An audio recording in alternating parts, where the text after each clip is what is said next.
రాష్ట్ర హైకోర్టు తీర్పు ఎమ్మెల్యేల అనర్హత పైన ఈ నేడిచ్చినటువంటి తీర్పు బీఆర్ఎస్ పార్టీకి చెంప చెల్లుమనేలా వచ్చిన తీర్పుగా మేము భావిస్తున్నాం.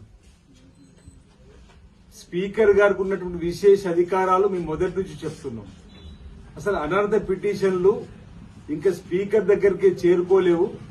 అసెంబ్లీ కార్యదర్శి గారి దగ్గర ఉన్నప్పుడే ఎమ్మెల్యేలందరూ హైకోర్టుకు వెళ్లి దీనిపైన తీర్పు ఇవ్వాలని చెప్పని వెళ్తున్న క్రమంలో స్పీకర్ గారికి ఉన్నటువంటి విశేష అధికారులు ఒకసారి గుర్తు చేసినప్పటికీ కూడా కేటీఆర్ గారు ఇంతెంత ఎగురుతూ అప్పుడే ఉప ఎన్నికలు వచ్చేస్తున్నట్టుగా ఓ ఫీలింగ్ కల్పించేసి భ్రమలు కల్పించేసి వాళ్ళు 10 సంవత్సరాల అధికారం ఉన్నప్పుడు 60 మంది శాసనసభ్యుల్ని శాసనమండలి సభ్యుల్ని నిర్లజ్జగా పార్టీలో చేర్చుకొని పార్టీలను కూడా వాళ్ళ పార్టీలో విలీనం చేసుకొని ఈరోజు తెలుగుదేశం పార్టీకి సంబంధించి కానీ వైఎస్ఆర్ పార్టీకి సంబంధించిన కానీ కాంగ్రెస్ పార్టీని కూడా విలీనం చేసుకొని ప్రజాస్వామ్యాన్ని కూని చేసినటువంటి ఈరోజు కేటీఆర్ గారు గొప్ప గొప్ప గొప్ప గొప్ప మాటలు పెద్ద మాటలు అసహించుకునేటువంటి మాటలకు ఈరోజు ఏం సమాధానం చెప్తారో అంటున్నాం.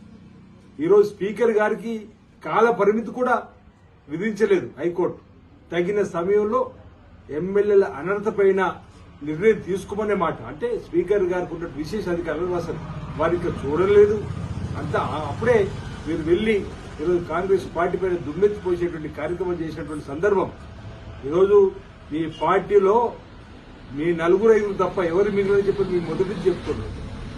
భవిష్యత్తులో కూడా కేసీఆర్ గారు ఫామ్ హౌస్ కు, కేటీఆర్ గారు గెస్ట్ హౌస్ కు, హరీష్ రావు గారు నార్సింగ్ గెస్ట్ హౌస్ కే పరిమితం అయ్యే రోజులు రాబోతున్నాయి.